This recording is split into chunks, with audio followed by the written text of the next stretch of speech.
My dear Prabhu, my darling Prabhu, oh, വേണ്ട. My sweetheart Prabhu. അമ്മ വീട്ടിൽ കൊണ്ടുവന്നിട്ടിരിക്കുകയാണ്. കിളികളെയും മറ്റും കൂട്ടിലിട്ടടക്കില്ലേ, അതുപോലെ.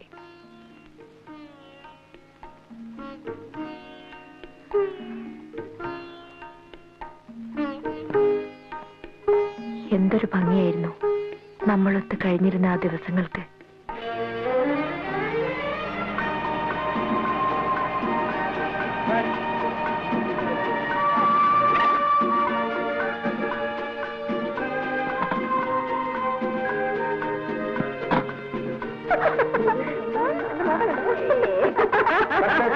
കഷ്ടം തന്നെ. എന്തായി കുട്ടികൾക്ക്? അവര് പിന്നെ എന്ത് ചെയ്യണം? ഓടിച്ചൊന്ന് മാലയിടണോ? നിനക്കതിൽ ഹീറോ ആയിരിക്കും എന്ന് പറഞ്ഞ് ഇങ്ങനെ അങ്ങ് പേടിക്കാൻ തുടങ്ങിയാൽ അത് കുറച്ച് കടുപ്പം തന്നെയാ. ഒരാൾ സിസ്റ്ററിനെ കാണാൻ ഹോസ്റ്റലിൽ വന്നാൽ ഇങ്ങനെയാണോ പെരുമാറേണ്ടത്? അങ്ങനെ അങ്ങ് ആളെ പിടിച്ച് നിന്ന ആളാണോ? ഞാനൊന്ന് നോക്കട്ടെ. കല്യാണി, കല്യാണി,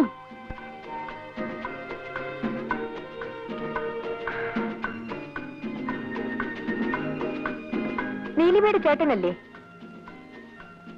അതെ, ഞാൻ പറഞ്ഞു വിടാം. ഹായ്, നല്ല ആള്. ഇങ്ങനെയാണോ ശനിയാഴ്ച വരാമെന്നും പറഞ്ഞിട്ട്? ശനിയാഴ്ച കഴിഞ്ഞാൽ ഞായറാഴ്ച, അത് കഴിഞ്ഞാൽ വീണ്ടും ശനിയാഴ്ച.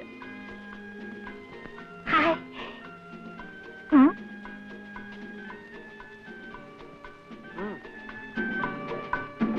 താങ്ക്സ്.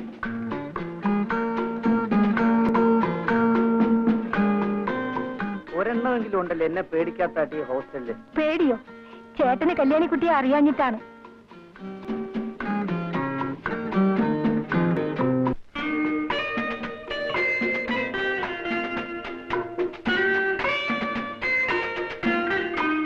ഇവരൊക്കെ ആരാ? ഹിപ്പികളാണെന്ന് തോന്നുന്നു. ടൂറിസ്റ്റുകളാ.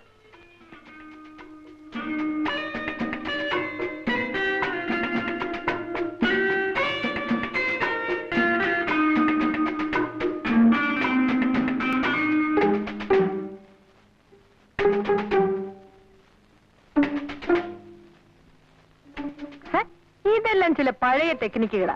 ദേ, നാടൊട്ട് ചീത്തപ്പേരുള്ള ആളാ. പറഞ്ഞില്ലെന്ന് വേണ്ട, ഞാൻ വളരെ കെയർഫുൾ ആയിരിക്കും. ഒരു വാക്കിലോ പ്രവൃത്തിയിലോ എന്തെങ്കിലും തെറ്റ് കണ്ടാൽ ആ നിമിഷം ഞാൻ കട്ട് ചെയ്യും. വിളിച്ചിട്ടും കിട്ടുന്നില്ല. വെറുതെ ഫോൺ അടിച്ചുകൊണ്ടേയിരിക്കുന്നു. നീ പോയി ഒന്നുകൂടെ ട്രൈ ചെയ്യും.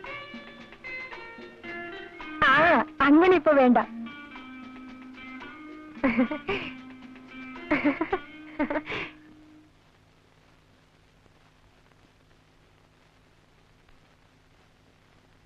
എന്തൊരു കിടപ്പാടി ഇത്? എഴുന്നേറ്റ് മര്യാദയ്ക്ക് കിടക്ക്. അധിക പ്രസംഗം.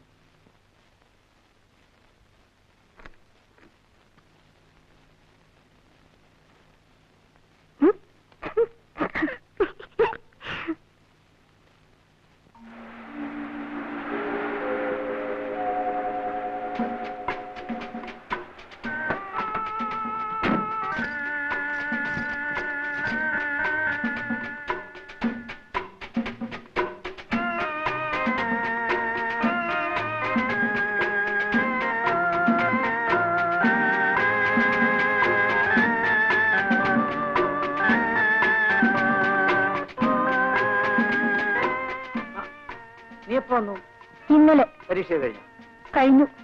ഇതെല്ലാം തിരക്കാൻ ഇന്നെങ്കിലും ഒരാൾ എത്തിയല്ലോ. ധൃതി വെക്കണ്ട. നിന്റെ എല്ലാ കാര്യങ്ങളും നോക്കാൻ ഒരാളെ ഞാൻ ഉടനെ ഉണ്ടാക്കി തരാം. ചേട്ടാ,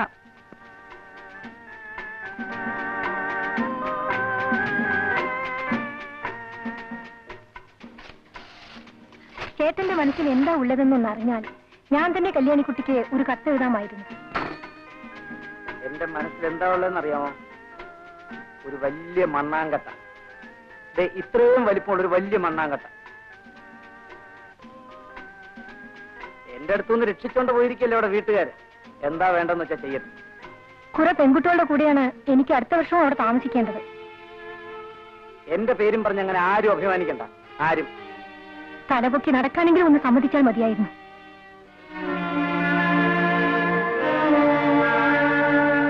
അമ്മേ, അമ്മയെങ്കിലും ചേട്ടനെ വിളിച്ചൊന്ന് പറയൂ, ഈ കളി മതിയാക്കാൻ. ഞാനോ? മോള് ചെല്ല്.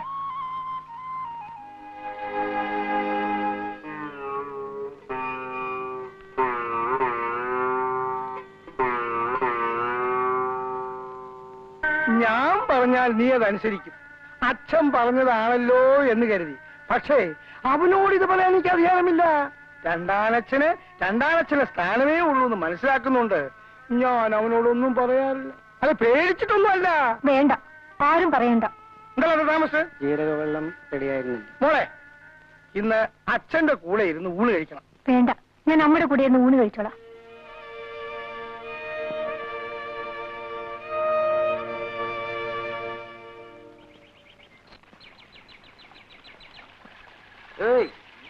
എല്ലാ പിള്ളേരും കോളേജിൽ പോകുന്ന പരീക്ഷ എഴുതാനാ. ഈ നാട്ടിൽ ചില പെൺപിള്ളേര് പരീക്ഷ എടുക്കുമ്പോ മുലക്കുപ്പി അന്വേഷിക്കില്ല പണി. എടോ, തന്റെ ഒരു കാലേ പൊട്ടിയിട്ടുള്ളൂ, അടുത്ത കാലും കൂടി. അവരോടൊന്നും സംസാരിക്കാൻ നിൽക്കണ്ട, നമുക്ക്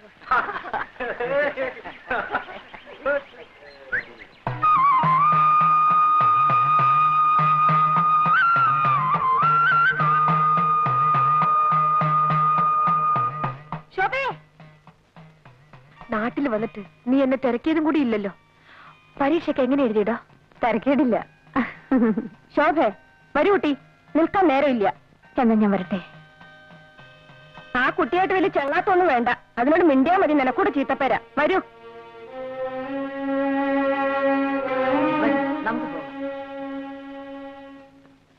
ഈ ലക്ഷ്മി അടുത്തേക്ക് വേറെ പണിയൊന്നുമില്ലേ? ദിവസം ഇത് എന്നെ ജോലി. കാശിക്ക് പോകുമ്പോ സാധുക്കൊക്കെ കൊടുക്കാമല്ലോ. ഒരു 101 രൂപയെങ്കിലും ആയിട്ടാവട്ടെ. അതെ അതെ, എന്നും ഇങ്ങനെ കാശി രാമേശ്വരം എന്ന് പറഞ്ഞിരുന്നോളൂ. കല്യാണമൊക്കെ കഴിഞ്ഞ് സുഖമായിട്ട് ജീവിക്കുന്നതിന് പകരം. അതിനൊക്കെ ഒരു തലയിലെടുത്ത് വേണ്ടേ കുട്ടി?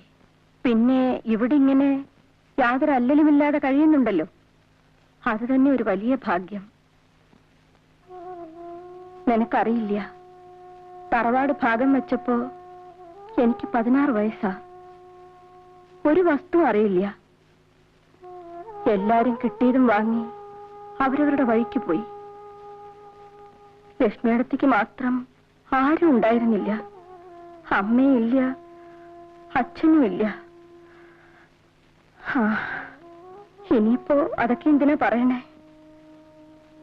നിന്റെ അമ്മയില്ലാന്ന് വെച്ചാ ഇന്ന് ഞാൻ ഉണ്ടാവായിരുന്നില്ല. ലക്ഷ്മിയടുത്തി കിടന്നുറങ്ങേ, എനിക്ക് ഉറക്കം വരുന്നു.